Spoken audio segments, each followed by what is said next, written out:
Hello and welcome back. It's Vintage Super League. We've got the main event coming up, but in a shocking upset, it turns out it's Dredge that's going to be relegated. 0-9. The Dredge deck finished last, right? No, is Yeah, that not what just happened?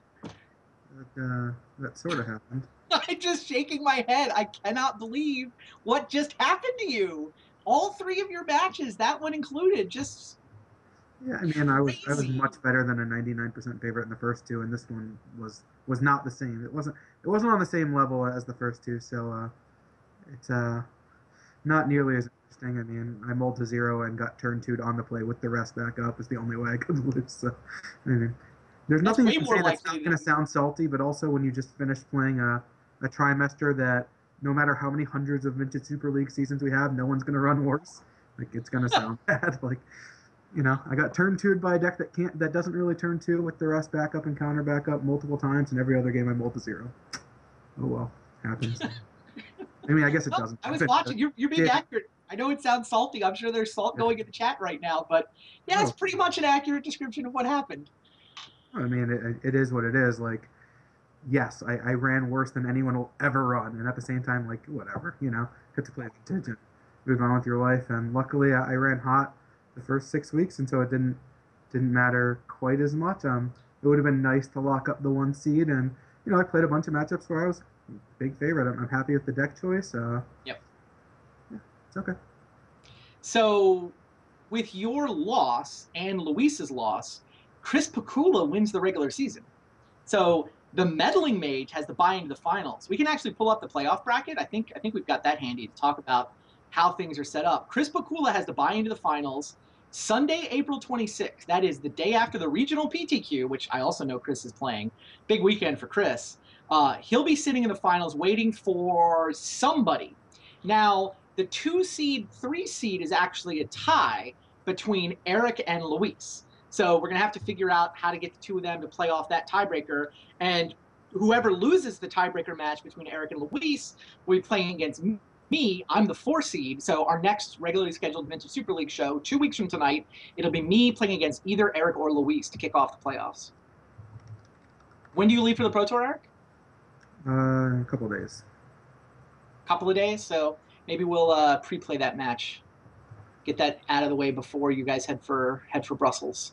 We'll sort that out later. We got more important things to talk about right now. What we've got now I think is that maybe we should just say whoever finishes higher in the PT gets the higher seed. So, wow, that's hilarious. or how about whoever Says the has number 3 ranked player in the world, right? he's in the Hall of Fame. How He's many times has he finished ahead of you in Pro Tours in the last couple of years? zero, but that's irrelevant. It's gonna happen eventually. That's funny. I did also want to talk before we get to Dave versus Bob. I want to, for if you guys missed it earlier, we made a pretty big announcement. I know we've been putting it up in the breaks, but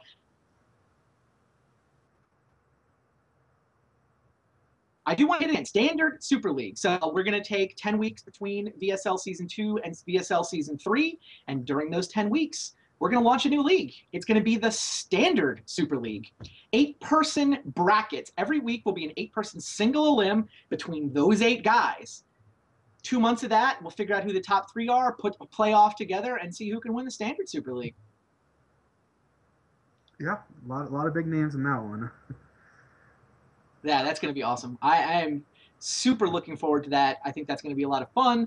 I also think that one of the things I didn't mention earlier, but in the quarterfinals, so at the beginning of every show, we'll be playing the first round simultaneously, right? The 4 quarterfinal matchups. We'll pick one to watch on the main channel, and when that ends, we can observe other matches that haven't finished yet. But the other thing we're going to do is, if there are league participants who want to, they can just stream the quarterfinals on their own Twitch channel. So probably, I'm guessing, maybe Paul Cheon, he's been known to stream a time or two, Oh, that probably could won't be in the streams. feature match very often because he'll probably be streaming on his own channel. I didn't even know that guy streamed. That's the one person I've never heard of. He's great, but I mean, I literally no idea who that could be. Just look at the chat. I'm sure you'll see his name there. Comes up sometimes. Oh, is that Numot the Nummy? No, it's Love interesting. it. The guy I'm most looking forward to, of course, CMU, Andrew Cuneo, probably the one least known despite putting up the most ridiculous results in every pro tour, like literally at the top. Well, not the actual top, but those top tables. Table Oh 10 is yeah, where you find him in every single Pro Tour with incredible consistency. One of the best deck builders in the world, one of the best players in the world, one of the best drafters in the world, and yeah, I also love his stream. I mean, he's just a great guy, and he's good that's stuff. my number one, pull into this league. And then getting Jerry back. Jerry, of course, one of my favorite people. A little more well known, maybe not as to people who follow the Pro Tour quite as much, but of course his content is everywhere on Star City, and one of the best deck builders. Another great guy, and yeah, lot of talent. Not for a lack of talent in this one.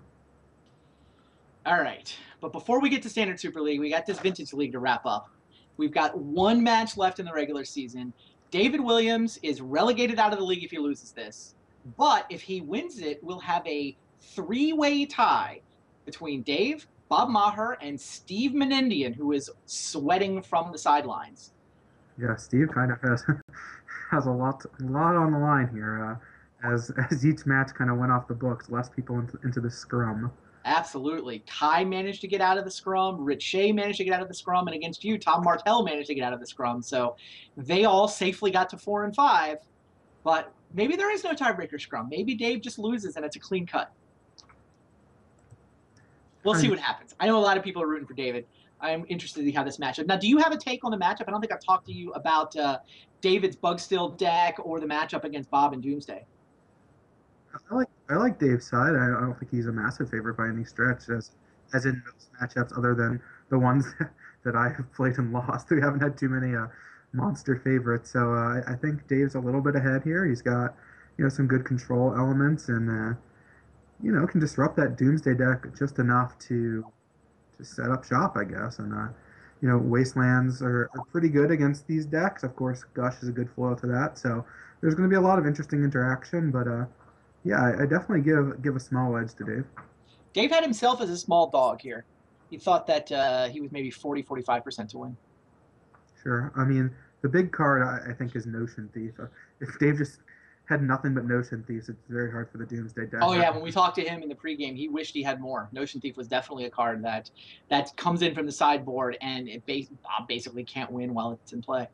Sure, but yeah, he's got lots of good interaction, lots of cheap counters. Abrupt Decay is an interesting card against something like a Lab Maniac win. So That's a good point. Yeah, that's it disrupts both sides of the combo. The fast bond, it can kill the Maniac. So pretty solid card in a lot of ways, and it's not great. It's a little clunky at 2 mana, but Dave's deck has a lot of lands in it. So he's playing that land still deck, so not too big a deal. Hopefully. Bob's Doomsday, meanwhile, pretty similar to the one that Tom just ran. Yeah. Bob's draw is decent. Certainly got control elements. What's Dave got going on? I've never seen the Doomsday deck without a turn 2 kill. This is interesting. Yeah. This is a control fight. Both players have highly interactive hands. And you're going to jockey for position for a couple of turns and see how this plays out. Dave has his colored mana, which has been the biggest problem with this deck. No Wastelands coming out of Bob's deck either, so.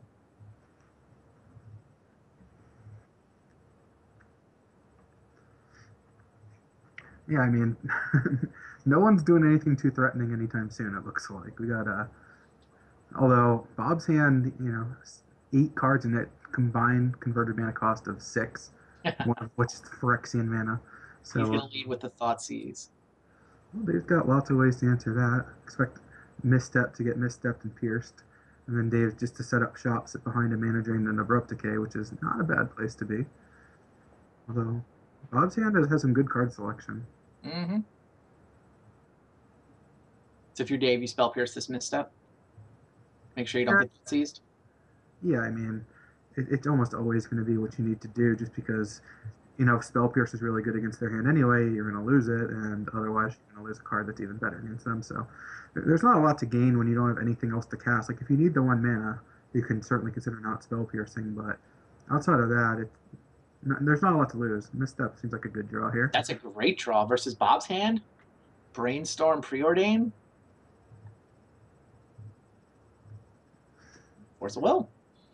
Players continue to settle in for kind of a control fight. This is old school type 1. Yeah, for sure. I think.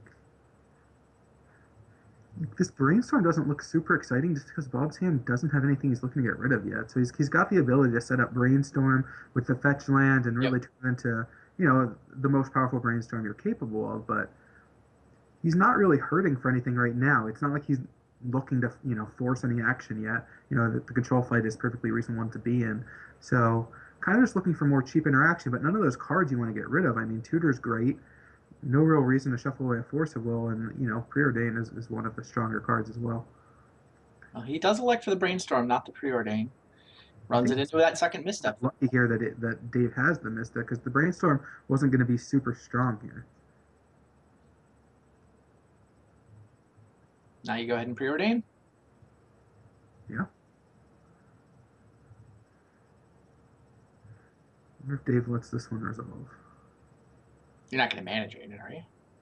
I don't think so, but I mean, if he Let if him he crucible. has land to get back with the Crucible, but right now Crucible does nothing. He doesn't even have a fetch land to go get, so not exciting. If he had a fetch land, it might be pretty tempting there. Yeah, that's exactly how I feel.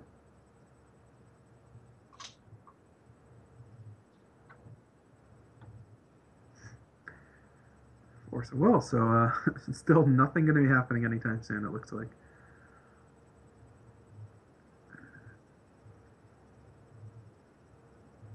Thoughtseize is a good draw as well.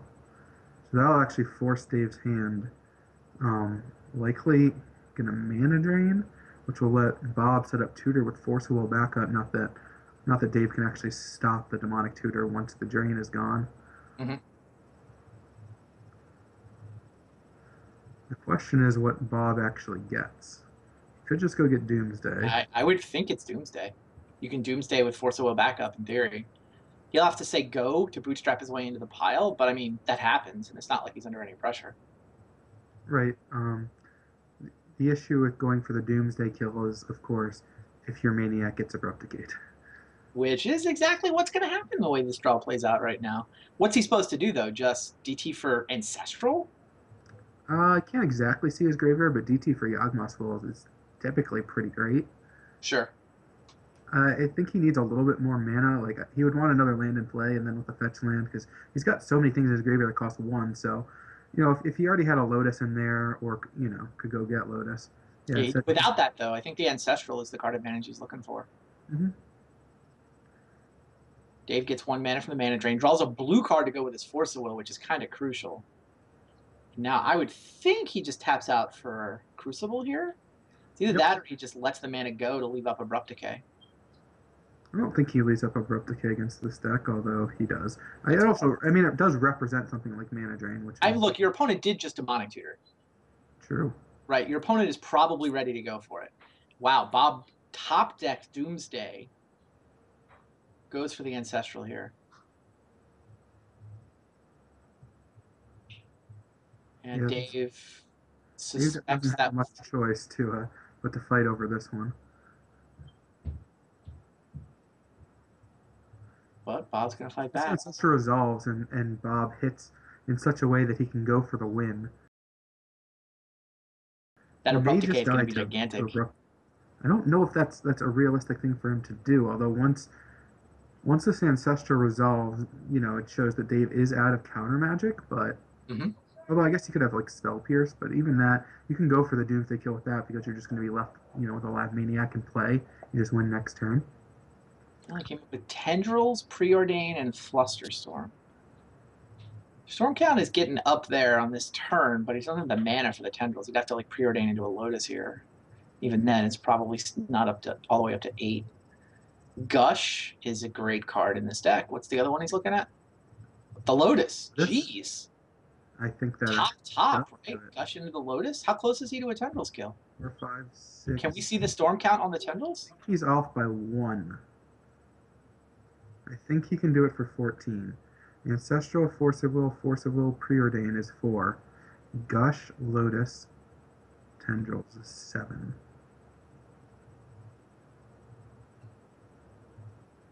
That's crazy. I think he's off by 1. You can get Dave to 1? I think you can get Dave to 1. I don't know if maybe our spotter can see the Storm Count printed on Tendrils to verify this. We think it says 4, which would agree with your math. Okay. That's pretty Gush, Lotus, confident with my Tendrils. math. Yeah, Gush would be spell 5. Crazy. So what do you do here if you're Bob?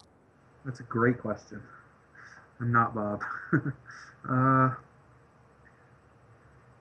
you put yourself in pretty great position to win next turn by not going for it. You're going to have Black Lotus and Gush and cast Doomsday. Trying to think of whether he can actually play around a card like Abrupt Decay if he just goes for a Lab Maniac win, and it's not easy to do. Even if he had Misdirection, there's nothing to misdirect the Abrupt Decay to either. Which actually might have been part of the reason why Dave chose not to cast the Crucible in the end. Of course, leaving up Abrupt Decay and leaving up representing spells, but also there's no target. Yeah, you can't misdirection or Abrupt Decay if there's nothing to misdirect it to. It's a good point. So I'm not sure if that actually was part of his thinking, but it certainly is relevant. Bob's still thinking about this preordain. No, I really don't know how he's supposed to play this. He doesn't know the next card either, right? He could go top, Gush into Black Lotus and something. I don't even think it has to be a 0-mana spell, though, right? Well, he hasn't played a land this turn, has he? Well, he only gets one more card, so it can't be a land and a way to draw more cards. Yeah, I guess that's true. He has to draw a Gush, he's going to draw a Lotus, and it basically just has to be one of 2 Moxes. Or another Gush, because I don't think he's played a land this turn. Sure, yeah. Oh, in fact, if he hasn't played a land this turn, it's any 1-mana spell, can't it? Yeah.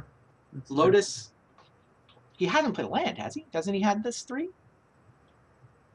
I mean, he cracked a fetch land this turn, but I think it was already in play.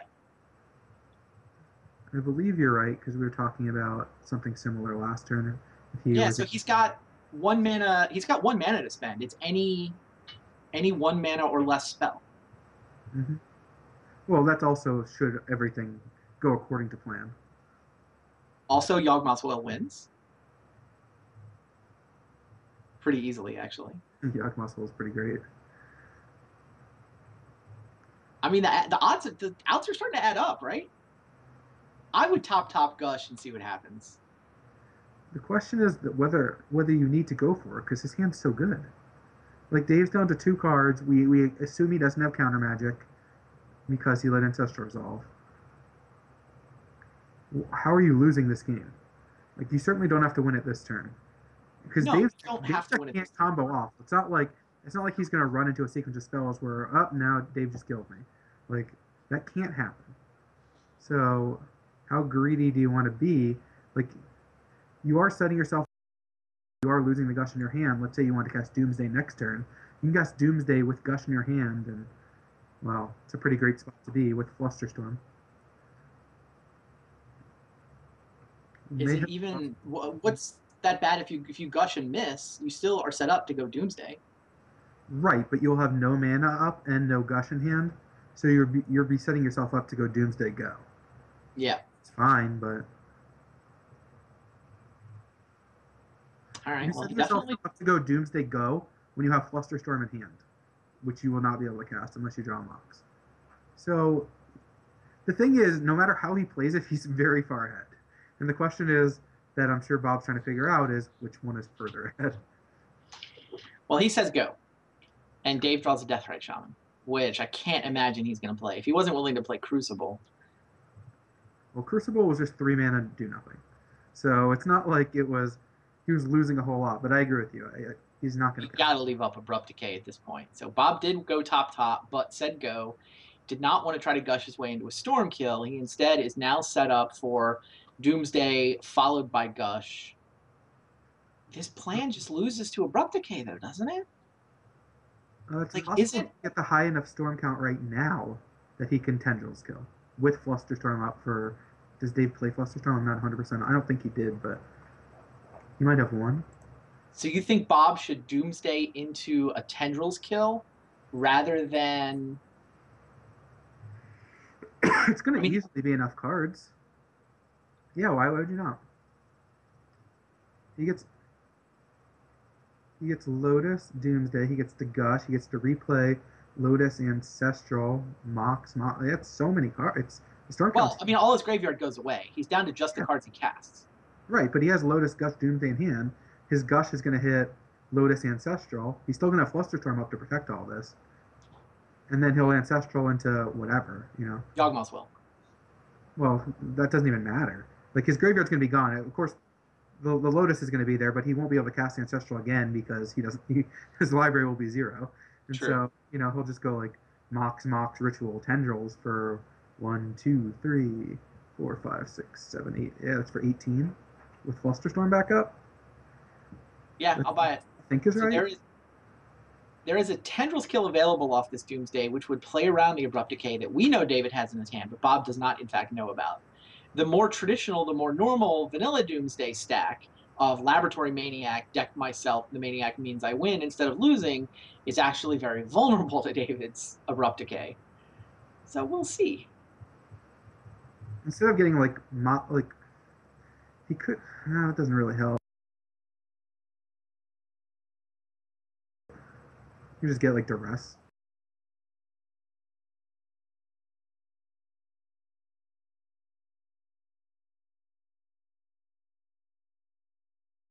Four mana available without any of the cards. Ancestral will put him down to 3 mana available. Assume you get Lotus again. I'll put you back up to 6. Tendrils put you to 2. So you'll have 2 mana sitting around. You probably want 1 for Flusterstorm, maybe 1 for like Duress, and yeah, just get a Mox, and that should lock it up with multiple disruption spells as backup. I think that's my line. I don't think I missed anything. I certainly could have. But yeah, I think I go Gush into like Ancestral Duress or Lotus Ancestral. You have the Flusterstorm to protect. Mm-hmm. The interesting thing is if like you cast Ancestral, if you don't have Flusterstorm, and Dave just goes, okay, Ancestral you, and responds. We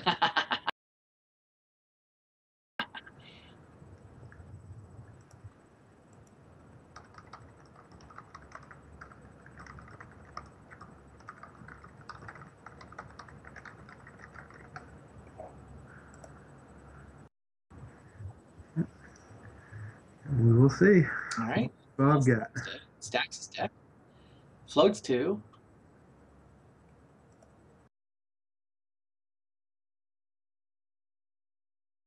Apparently, Duress is not in his exile pile. So. Gush is into. Dave's like, come on, play. Yep. Yeah. There's the Duress. There's the Duress. That makes a ton of sense. Now he can go for the Lab Maniac version if he prefers, because he can see that the coast is clear. Duress turns out to be a pretty good card here. Yeah, he's got the Black Lotus. He's got both kills. I think he has his choice now of Yawgmoth's Will or Lab Maniac. I think the Yawgmoth's Will has a few less triggers than the Storm Count one, so you have to keep clicking that same target button. Well, no, I think you go for a Tendrils kill, and if something somehow goes wrong, Lab Maniac backup plan, doesn't matter. Yeah, Bob's got it. So the answer was put a Duress in the stack, clear any potential Abrupt Decay shenanigans. Now you've got it. And even if he had seen, for example, 2 Abrupt Decays, Yawgmoth's Will gave him the ability to put a Tendrils kill together if he wanted to. Well played by Bob. He's just lucky. If that Duress didn't show him the entire hand, he could have ran into a second Abrupt Decay. Sure. So risky. Well, Dave's had his back against the wall before. Last week he was down a game. He lost game 1 last week, and then proceeded to see Grizzlebrand hit play across from him. So there's not a lot in this board. There's a Notion Thief. The Notion Thief is gigantic, though. I actually think Grafdigger's Cage is okay in this matchup. I mean, the turning off Yawgmoth's Will part of it is actually decent. Yeah, but I wouldn't want a lot of them. I'm just saying it's better than like the Steel Sabotages that do actual nothing. Is it? I mean, countering a Lotus after they do anything is pretty big. It is just a null in that, you know, against this deck, which I think is better than Grafdigger's Cage. It's not necessarily true, but I think it is. I mean, I will give you Steel Sabotage has the advantage of being a blue card, so that's definitely got that going for it. Yeah, I really just don't think that this deck relies very heavily on Yawgmoth's Will. Like, I mean, Bob certainly didn't need the Yawgmoth's. Oh, I'm not. It doesn't rely heavily on it. I wouldn't want more than one cage. I'm just saying the first cage can sometimes pinch their angles. It can, but I still think Steel Sabotage is better. And again, I could be wrong, and we could see all 4 cages come in, and I don't know. I Yeah, I haven't wouldn't buy that. It's Steel Sabotage seems like the only card that's actually bad from his main deck. Sure. Yeah. And it's pretty much just the Steel Sabotage. So in comes Notion Thief and keep a Steel Sabotage, bring in a cage. Yeah, there's not much. It's really wish you had more Notion Thieves in your sideboard is the rest of the sideboarding plan here. Yeah. Bob, have anything relevant? Or just mental missteps or spell piercers or any cheap interaction. Right. Would be nice. Duress.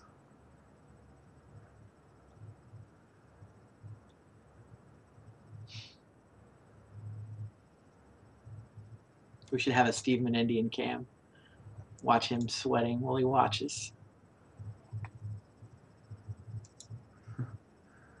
Let's see. Yeah, Bob's sideboard. It's not super exciting in this matchup either.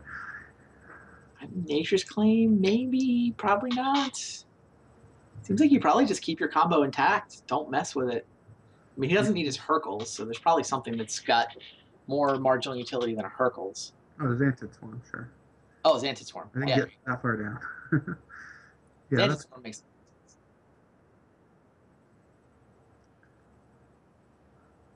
Bob has these cards plus Tendrils is off to the left.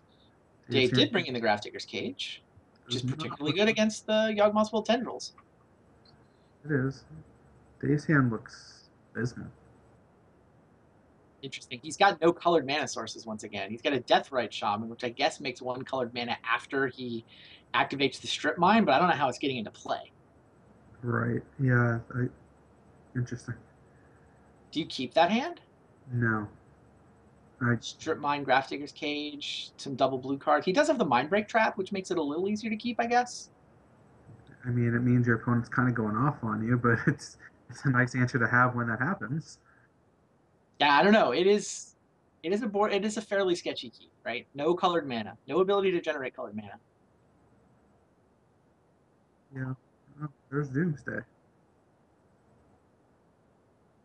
So Bob's going to lead on Xantid Swarm. That's going to get missteps.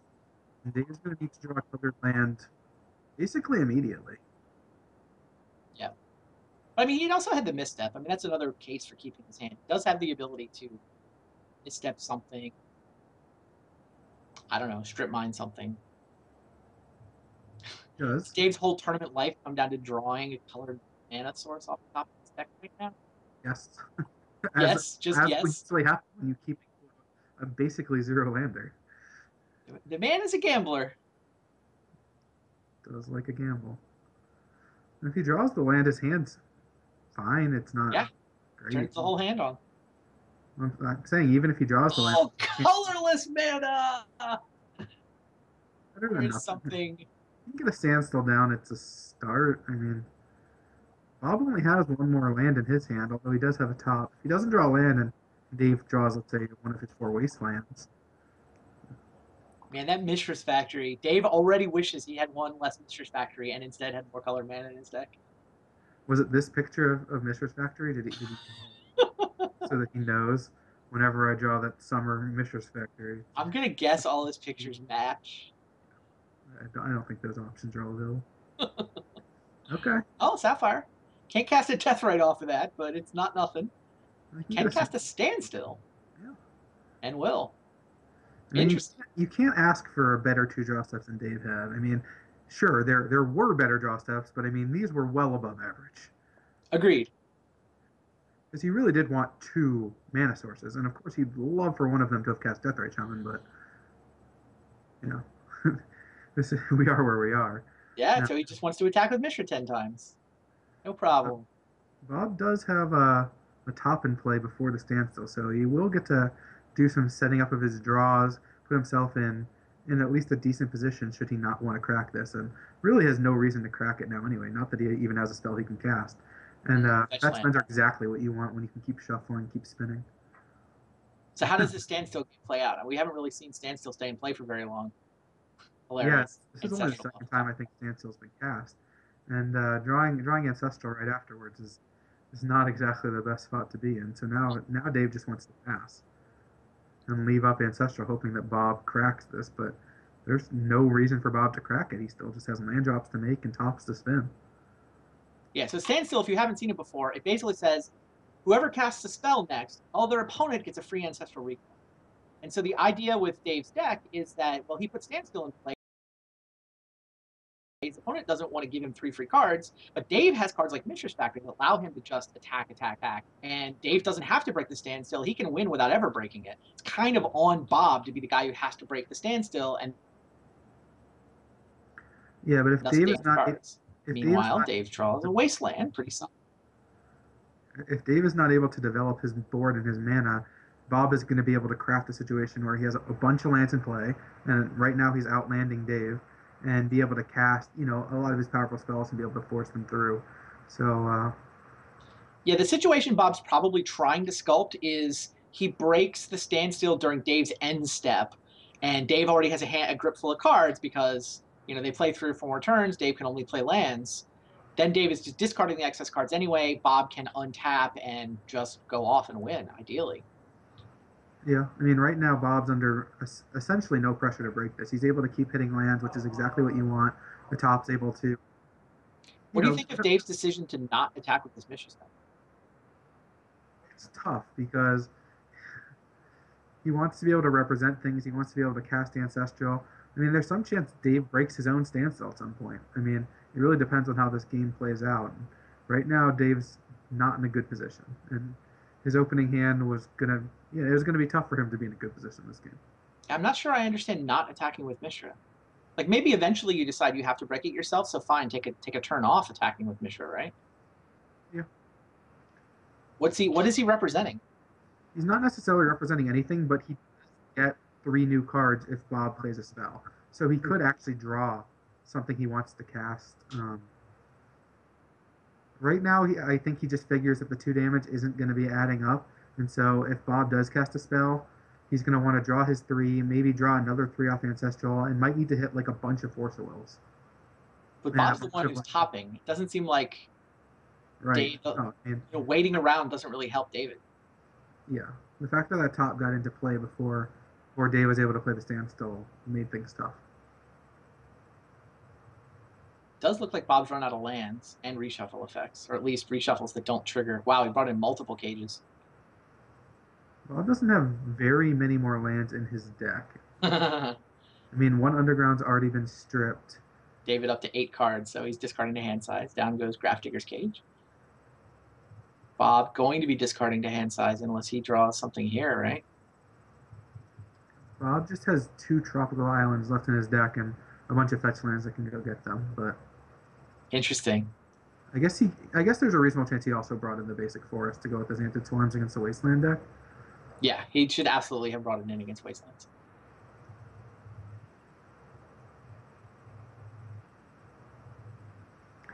Dave's just sitting there going, not like this.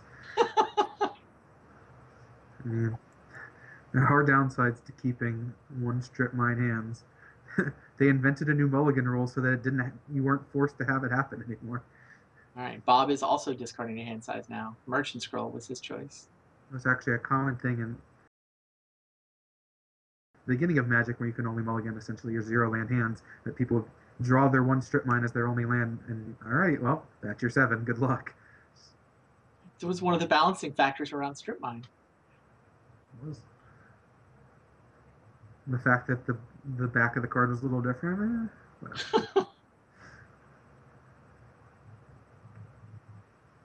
Wow. Now neither player wants to break the standstill. Both of them are just staring across the table and discarding to hand size. Dave, I assume, has to have far more lands in his deck than Bob, and so Bob's been able to draw a number more thanks to, of course, top, which is going to do that. But still, he's drawn. Ow! There's the Notion Thief. Yeah, Dave still can't cast it. Let's see, I'm counting them up. Right. How many cards has he gone through with only? Well, I mean, he's got the Polluted Delta. I guess he's drawn 3 mana sources over the course of the game. Yeah, it looks like 23 lands in Dave's deck. It's not actually a huge number, but definitely a lot for vintage compared to Bob's 15. Wow. Gush discarded hand size. Fifth land would actually help Bob. It would set him up to use Gush to break Standstill and Dave's end step potentially. Oh, no, top. No action yet. What a crazy game. Dave still hasn't found a Force of Will, which is just pretty rough. Because he's really pinched on mana if they get into a fight over anything. Yeah, I mean, the fact that Bob has just chosen to discard rather than crack it, I actually kind of feel like that's helping Dave. Right? It's allowing him just time to start to stitch together an actually good hand, which he hasn't had at any point along the way, really. Yeah. Well, I mean, Bob Maher's got a lot of experience playing against the card Standstill in his life, so I'm sure he's got a plan. Not sure exactly what it is quite yet. What would your plan be if you were Bob? I feel like the longer this goes, I mean, things are not going to get better anytime soon. Like things were pretty good for you early on. You had a nice hand. You were able to top, but once you're starting to discard, and Dave will catch you on lands. He's playing 50% more lands than you. I mean, you don't have very many lands left in your deck, and so if Dave's just able to make land drops, things are going to go really bad for Bob. So do you wait until he starts doing that, or you just try to go for it? The thing is, what is he going for right now? His hand doesn't go for it very well. Like, returning 2 lands to cast Gush is not where you want to be. Casting Demonic Tutor and letting your opponent get a free Ancestral, that's really not where you want to be. Like, I think Bob's plan is, like you spoke, try to crack it during Dave's end step. He doesn't have anything that warrants doing that, though. He needs one more land for the Gush. Well, Jet is going to be... play a Mox Jet. Yeah. Interesting. I assume he knows that was going to crack the Standstill, right? Because I sure hope so. I don't. That's not a play that I would consider making very often, I guess. He's going to lead on Gush. Dave did not hit Force Wills again, just completely mana drain flooded. And can't even cast the Ancestral and still leave up mana drain. His mana has really been bad for him. Yeah, how many cards are left in Dave's library that he's only hit 3 lands? I guess he finally drew one off the Standstill, right? There's the Misty. Looks like there's probably like 38. It looks like about 22. So 15 draw phases in 3 lands after keeping a 1-lander. All right, well, Bob's ready for action. He broke it with the Jet. He gushed. Now he's going to lead with Duress and see what's going on. Do we have cards off screen? That Gush resolved, right? Yep.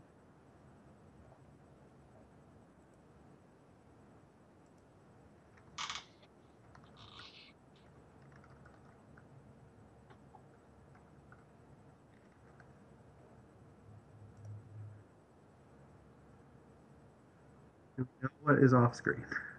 Or I guess Duress was one of the cards. Oh, there's still several more cards in his hand, though. I guess one's the Underground Sea that he bounced, and one card we can't see. Yeah, I don't know if it's possible to get more of Bob's hand into our picture. We just get told what it is.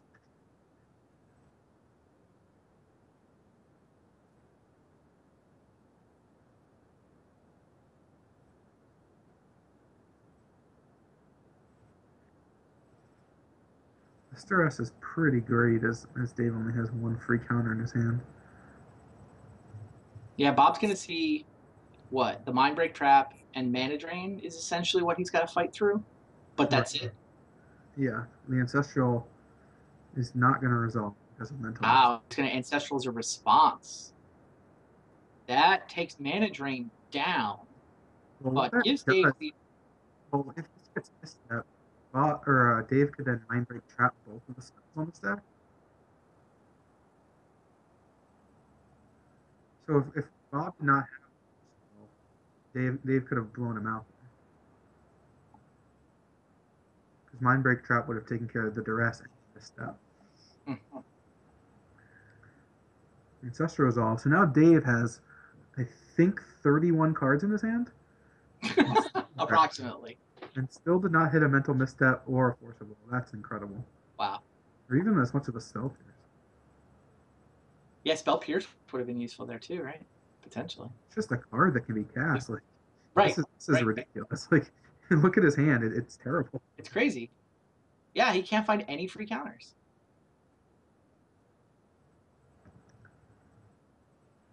And Bob chose not to misstep that Ancestral, huh? No. I mean, Dave already had 12 cards in hand. Probably didn't think that his misstep was going to be doing much. I'm not sure. And now we're still Maybe he sitting. was just waiting to see what happened with his duress, because the duress is going to be able to force so much through anyway. Right. I think that is what Bob was thinking about. And Dave's going to go ahead and say, no information for you. Mindbreak Trap on duress. I actually really like this play. Dave is now, he's got nothing left. But if he denies Bob the information, Bob has to imagine that some of the 12 cards in Dave's hand are force spoils, right? Yeah, you would. I mean, this is a play that Dave was effectively forced into, though, because this is definitely the spell that Bob is taking with duress. 100%. No other card in Dave's hand can he even cast, which is incredible because he's got so many of them. But literally, yeah, it's literally the only card that Dave can cast. so Dave's hand was completely forced, and I have to Mindbreak Trap this because he's taking it anyway. So let's cast this and hope that I can get to untap. Even if I do get to untap, things are not looking fantastic because my hand is. Bob goes for Gush as a response to the Mindbreak Trap. Draws not much. I see a bunch of land in his hand. Well, I guess he's picked up 4. Looks like he's going to go ahead and force a will the Mindbreak Trap. So he's going to. This is just going to end the game.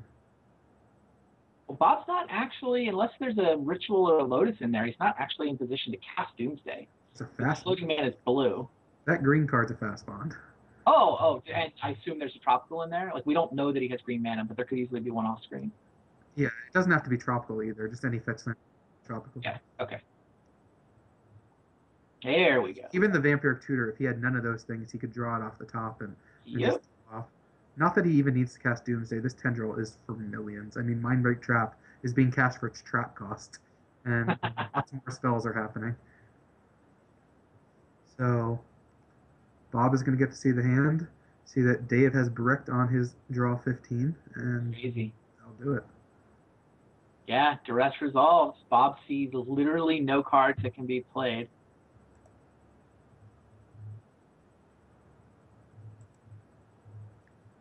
Not looking good for Team Williams here. Sure looks like Bob is going to pick up 4th win, earning himself a spot in Season 3. Steve Menendian got to be breathing a sigh of relief off screen somewhere. He's going to finish 9th if this plays out the way we think it will. Bob now gets the Demonic Tutor. He knows the coast is clear. He gets the Black Lotus. Are we at Lethal Tendrils range already?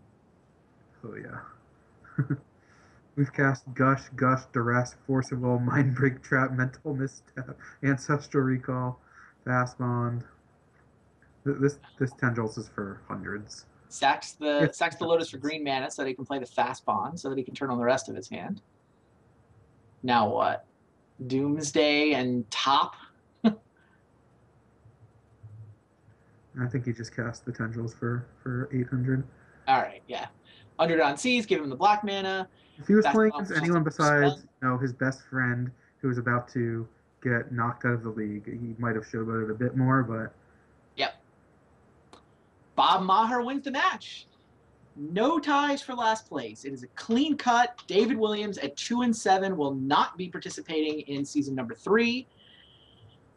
But Bob Maher will be. So the only tie we wound up with after all the dust settles is between you and Luis. Yeah. Well, I mean, that was relatively likely that we would only have the one tie. I mean, it's actually the bare minimum, I think. I think it's impossible to not have any ties amongst the top 4, given where we all started. Yeah, it was likely that we were going to have 2 ties in that top 4, although it wouldn't have mattered. Like, if you won and then either, if 2 of the 3 of us had won, it would have just been, me tied with you, let's say, and we would have just played the 3-4 match. So it was pretty likely that we were going to see the one tiebreaker. Of course, if Dave wins, then everything's thrown out the window. But, the tiebreaker math was really going to settle on that match because we were definitely going to see some amount of people at 3 wins when this was over, It was just, is David Williams going to be one of them?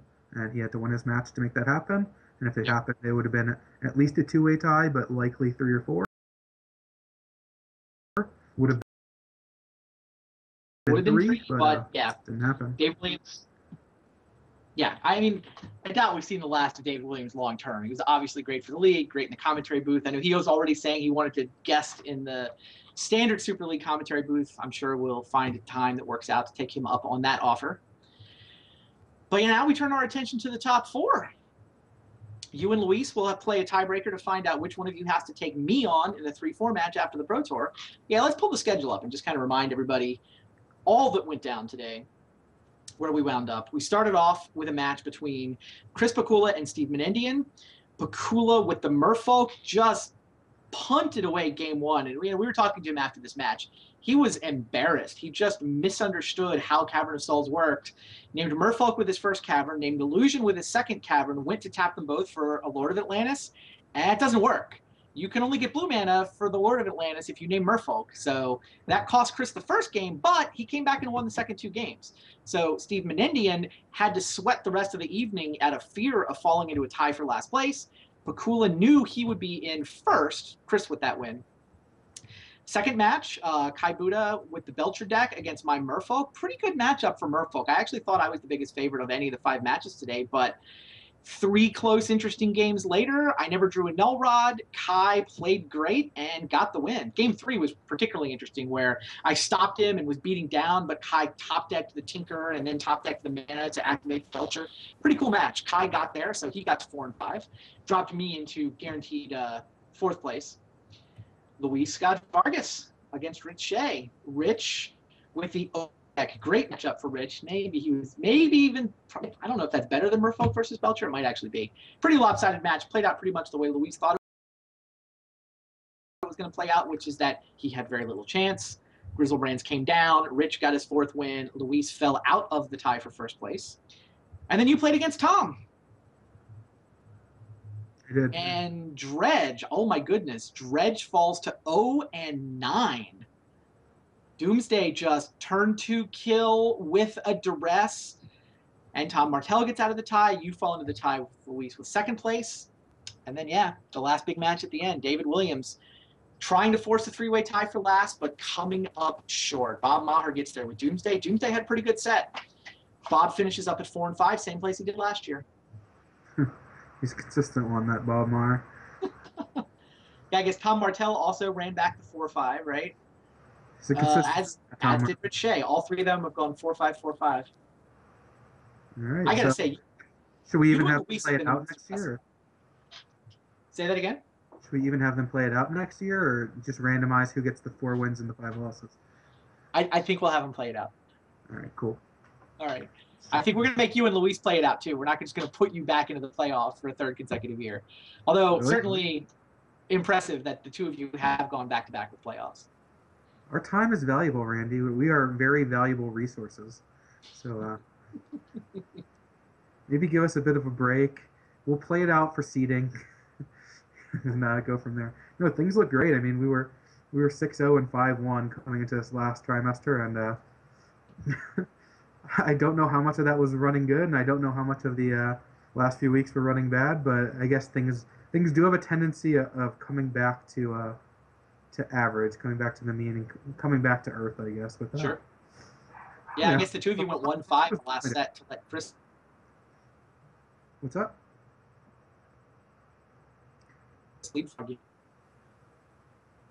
I was just saying the 2 of you went 1-5 in the last trimester, which essentially opened the door for Chris or I to leapfrog you, and Chris actually took advantage of it, unlike me. Well, the 1 win also was when we played each other, and I multi-zero twice. So we did not beat anyone.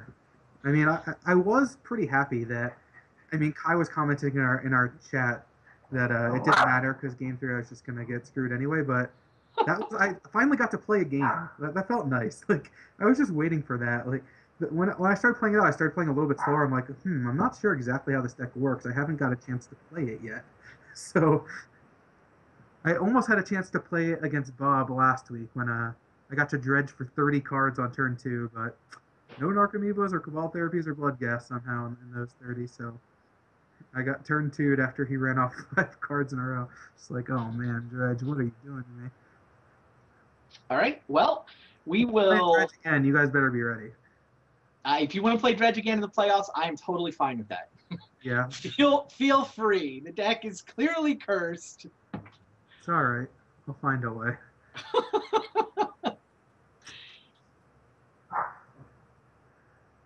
All right, that's going to pretty much wrap things up for the regular season of Vintage Super League. Now, we have a week off next week. I'm going to have to talk to Luis and Eric about when to actually schedule the 2-3 match. So there's some chance we'll have a match to show you next Tuesday. I don't know. Follow me on Twitter. I'm sure once we clarify the schedule, we'll announce it. But the next regularly scheduled show is going to be 2 weeks from tonight.